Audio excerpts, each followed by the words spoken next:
Ah oui, papa, maman, cher honorable, chère excellence, votre satisfaction est notre devoir. Voici la solution rapide pour toute activité de transactions immobilières en RDC. Pour la vente, l'achat, la gestion, l'estimation et la mise en location de vos biens meubles et immeubles, contactez l'agence congolaise de prestations et services. Vous avez une parcelle à vendre, un terrain, une villa, une concession, un bureau et un appartement à vendre ou à louer partout en RDC. Veuillez nous contacter. Plus 243 85. Je tendais qui de moi de nous pour t'acheter RDC Massa.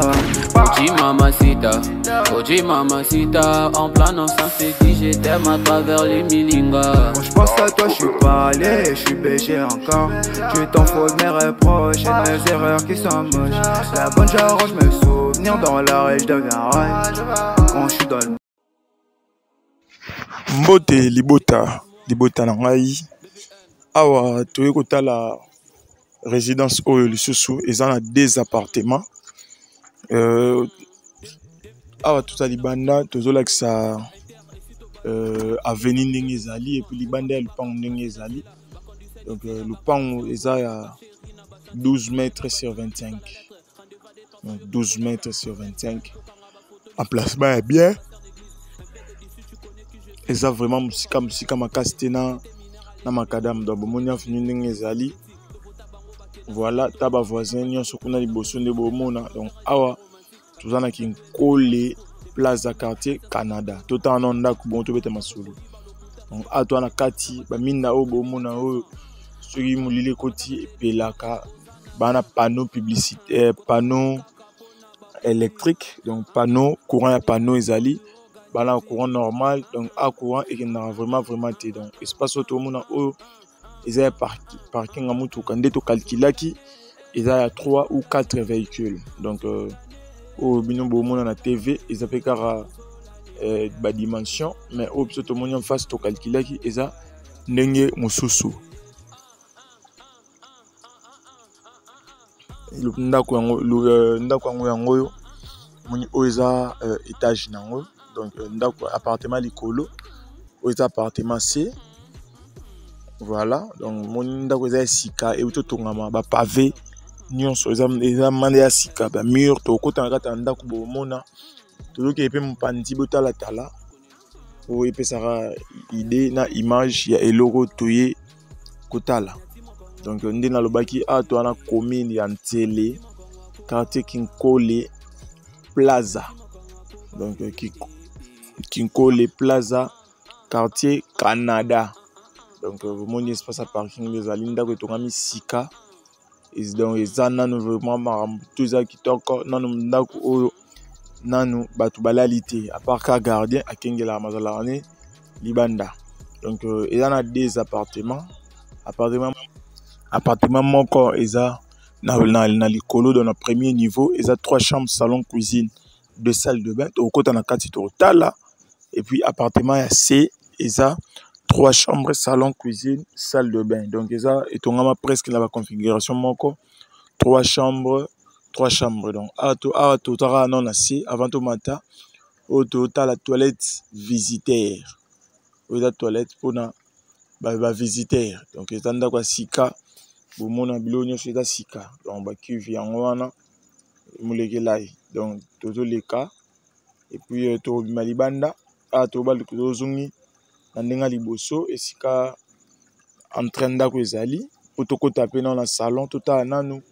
Donc nena lobaki lupango oyo eza na Ntsele Kinkole Plaza Quartier Canada 12 mètres sur 25. Donc à to kota o moniza véranda balcon bien fermé bomoni niveau ya plafond au bachel biso awa eza ba ben to benga ngo lambri.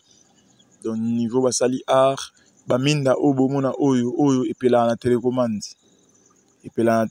donc à courant ezali mai ezali. Donc mamuto ta ezara to sombi to maman to koti to fandi. Donc voilà un peu to kota ce qu'on a salon awa toza na kati ya salon. Awa toza na kati ya salon. Omoni ba prise déjà ezali ba installation nyonso eza déjà kitoko. Installation nyonso eza bien na ba chambre eloko nyonso ezali donc yo oyeka na bilamba na yo na ba TV na yo bilo ndako okotimba moko. Donc awa totala ba chambre en attendant totala toujours solo la moi mokie. En fait le ba mapango oyo mutaoteka yango aza revendeur. Donc ye asombaka terrain atongi toteki. Asombit ndaku to modifier toteki. Donc oza salle de bain. Toujours na salon total atala bilo ndezali totali chambre liboso to opsana pe ami balé. En attendant total atala bongo to beta ba masolo mosusu. Donc ndé na lobaki appartement C eza 3 chambres. Appartement pas likolo, il y a premier niveau, il y a 3 chambres, salon, cuisine, 2 salles de bain, bomoni toilette visiteurs na C, bomoni bomona pe bianderie, to kota na cuisine to baluka nsima, bomona bianderie. Le pango oyo bachi il y a 12 mètres sur 25 bachango $110,000 à discuter. Donc bandeko oyo bo négocier à prix, botala prix ya resomba terrain. Au bandi ko tonga ko matina niveau on a ba finition nyonso. Il y aura combien? Donc, $110,000 à discuter. Pour le pan oyo mobimba. Donc, et puis, pour nous intéressé, numéro est en C1, Kubenga Bisoto Solola. Kubenga Bisoto Solola, $110,000 à discuter. 12 mètres sur 25. Nanda kwa étage, oizana des appartements. Mon C, moko, likolo. Bomoni oiza bianderie ya sima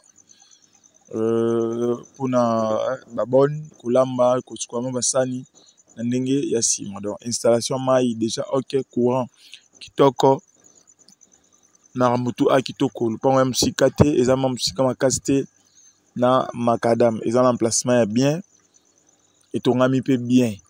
Donc awa toza toujours quand la ciment on a porte ya retourner na cuisine assez a to baluki totali auto mona ki on eza bianderie ya bato likolo auto mona c'est awa o place totemi eza bianderie pour na bato assez donc basala double makambo donc pesa makambo zo makambo wana awa tiko to mata likolo siko na ngomba to ke kozwa appartement ya likolo ndenge ezali mais na nyonso wana na otika déjà bino par rapport botika la rotala ndena pesi prix na pesi dimension na be prix eza $110,000 à discuter. Dimension ezali munene 12 mètres sur 25, prix eza na $110,000 à discuter. Donc tala muninga ndenga tongi tala finition sali maramu nyonso nde oeba valeur ya donc wana tomatisko likolo na rolobate tozotia musique toyoka musique mission ensemble mais bota la vidéo pour beau comprendre ndenge lupango ezaleli. Donc na lobby $110,000 à discuter. Ndaku lupango ezana 12 mètres sur 25 na des appartements ba 3 chambres nouvellement construites et puis nanu mutu alaliti. Donc voilà un peu pour na ba oba vous intéresser to bengani awa toza déjà butu. Bye bye.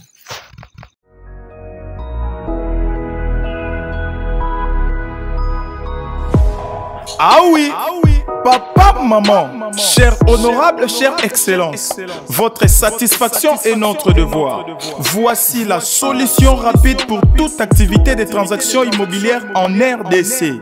Pour la vente, l'achat, la gestion, l'estimation et la mise en location de vos biens meubles et immeubles, contactez l'Agence congolaise de prestations et services.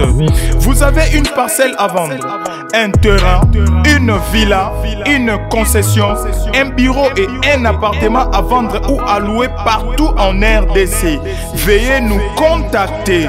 Plus 243 85 277 96 30. Encore. Plus 243 85 277 96 30. Vous souhaitez posséder un bien immobilier ou un logement avec assurance, rapidité et sécurité? La CPS s'occupe de tout. Consultance, conseils, techniques, informations, suivi et accompagnement de la clientèle. Contactez-nous. Plus 243 85 277 96 30. L'agence congolaise de prestations et services. Votre agence de proximité.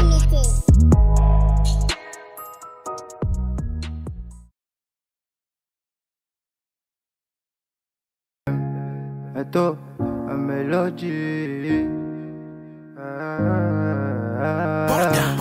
Oji mamacita, tu demandes de qui de moi de nous pour t'acheter un décimassa. Vas-y mamacita, Oji mamacita, en plan ensemble je t'ai dit je t'aime à travers les milingas. Oji mamacita, tu demandes de qui de moi de nous pour t'acheter un décimassa. Oji mamacita, en plan ensemble je t'ai dit je t'aime à travers les milingas. Quand je pense à toi je suis pas allé, je suis BG encore.